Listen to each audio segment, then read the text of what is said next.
Question, or rather a comment. The whole thing is a matrix, a game in which you cannot win. When Kim mentions ascended masters and levels of consciousness, it makes me shudder. With NDE's near-death experiences, most do not want to return to Earth, but are encouraged through various techniques to get them back. In my opinion, no one has authority over your own will, and the idea that you have to have levels of consciousness is terrible, for there is only the one consciousness or beingness which cannot be divided. Just my opinion. Well, it's not just an opinion. It's actually an incredibly disempowering opinion. I mean,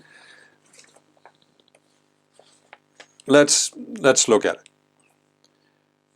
Near-death experiences. There are actually quite a few of the ones that I've read where when they saw the purpose for why they were in embodiment and what they still had to do or achieve or learn by coming back, they wanted to come back. But they didn't always see this as first. So, you know, the reality of Earth is that this is an educational institution. And what does that mean? Any educational institution on Earth takes children at a young age, teaches them what is appropriate for their age level. And then when they move to the next level, they learn a higher lesson. And it keeps going that way. This is how an educational institution works. So if there was only one level of consciousness that couldn't be divided, how is the Earth going to function as an educational institution? Now another question, you know, the idea that you have to have levels of consciousness is terrible. Why does it seem so terrible? In my experience on the spiritual path, I have met people who want to deny that there are levels of consciousness, but it's because they haven't been willing to take responsibility for themselves.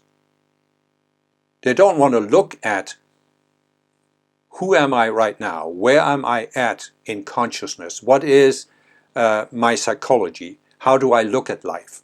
And they don't want to recognize that they're at a lower level of consciousness than they could be, because they made choices that brought them down to that level.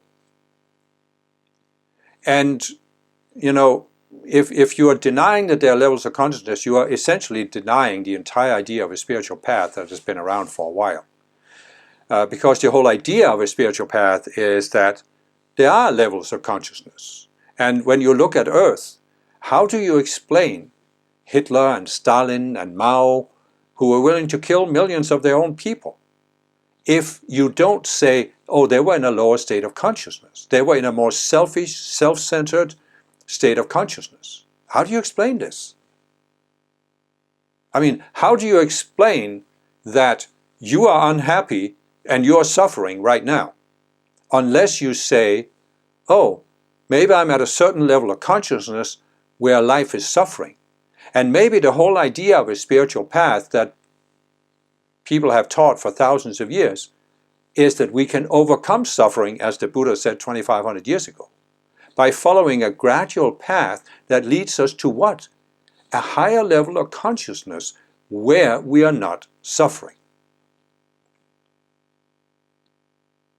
I mean, in my opinion, no one has authority over your own will. No. But you do. And how do you actually exercise will? How do you make a choice? As I've said before, you're walking down a road. There's a fork in the road. It divides into two. You take one. After a while, you come back. There's another road that runs into it. Now you decide, oh, what if I take the other road? So you go back. Now you take the other fork in the road, And after a while, you come back to the same point. And you realize what I saw in both roads was the same thing. There was just trees. So in other words, you made a choice, but it had no consequence. So how did you make a choice? How do you know you made a choice if there wasn't a consequence? Right? So every choice has a consequence. And some of these choices that we make will bring us down to a lower level of consciousness.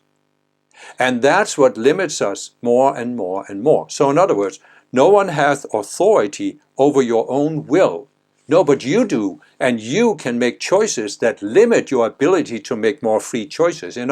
But how does a choice limit your ability to make choices? By taking you to a lower level of consciousness. Of course there are levels of consciousness. How do you explain anything in the world? The Buddha said 2,500 years ago, the first noble truth, life is suffering.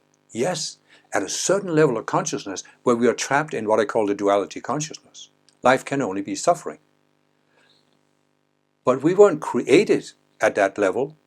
We made choices in past lifetimes to go down to that level of consciousness. And we can undo and transcend those choices by making more aware choices and therefore rise to a level of consciousness where we are not suffering. That's the whole idea of a spiritual path. And that's why the concepts of levels of consciousness is essential to the spiritual path. How do you explain anything on earth? Then there's this idea. There is only one consciousness or beingness which cannot be divided. Well, this is something you hear from some of these non-dual teachers, and you even find it in the East with the concept of Brahman or Atman. But how do you explain that the world is here? How do you explain that you, who asked this question, that you exist and you have an opinion that's different from my opinion? Because my opinion is that there are levels of consciousness. And your opinion is that there isn't. How do you explain this unless the one consciousness divided itself, or rather expressed itself as individual extensions of itself?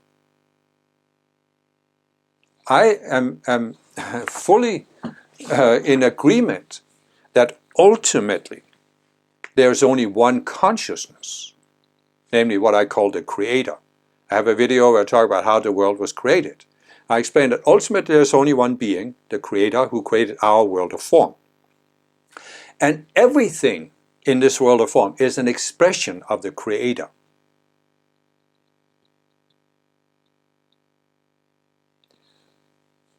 But these expressions have forms. And that's why we can have different opinions.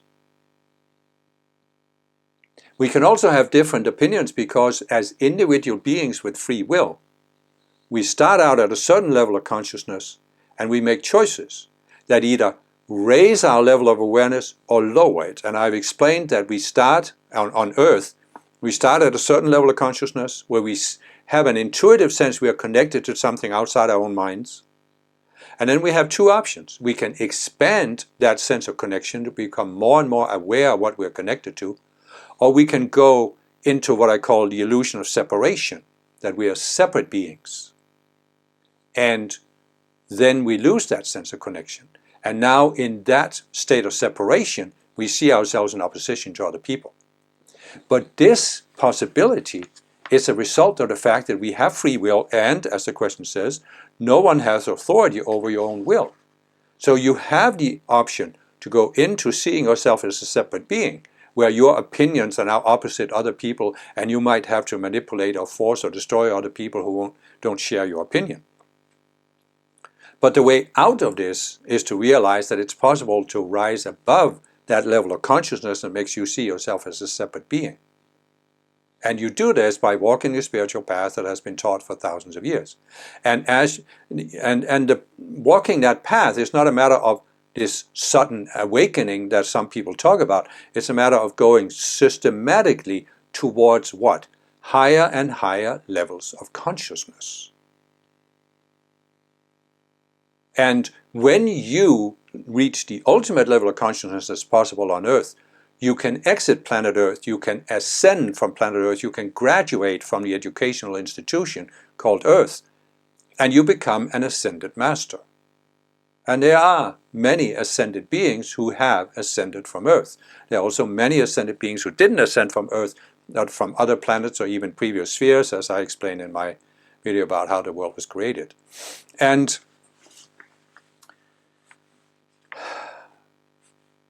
you know, it's fine to have this awareness that ultimately there is only one consciousness of beingness. But you have to consider, why is there a world? Because if there ultimately is only one consciousness, then the world must have come from that consciousness. So why did that one consciousness decide to express itself as this multiplicity of forms and beings that we see? And that's what I explain in my video about how the world was created. And you take this Eastern teaching that the non-dual teachers often refer to, only Brahman is real, the world is an illusion. But the full statement, which they sometimes don't quote, is, only Brahman is real, the world is an illusion, the world is Brahman. So you see, when you go into separation, you can't see that the world is an expression of Brahman. And when you are in separation, you can have this theoretical intellectual concept. Oh, there is only one consciousness. Therefore, there can't be levels of consciousness. But how are you then going to get out of separation? You can sit around and wait for this spontaneous awakening. Or you can realize there's a systematic spiritual path that people have been following for thousands of years that takes you gradually, step by step, to the higher level of consciousness, where you can see that even though there's only one level, or only one consciousness, the one consciousness has expressed itself as the multiplicity of forms and beings. And that's an enigma you cannot solve intellectually, but you can experience it, but only when you transcend the level of separation, expand your sense of connection until you attain a level of oneness with what I call the one mind. Then you experience it, but it's not a theoretical concept, it's not an opinion. And there is no contradiction when you experience this. There's no contradiction between experiencing the one consciousness and experiencing that the one consciousness has expressed itself through the forms we see in the universe and through you and everybody else.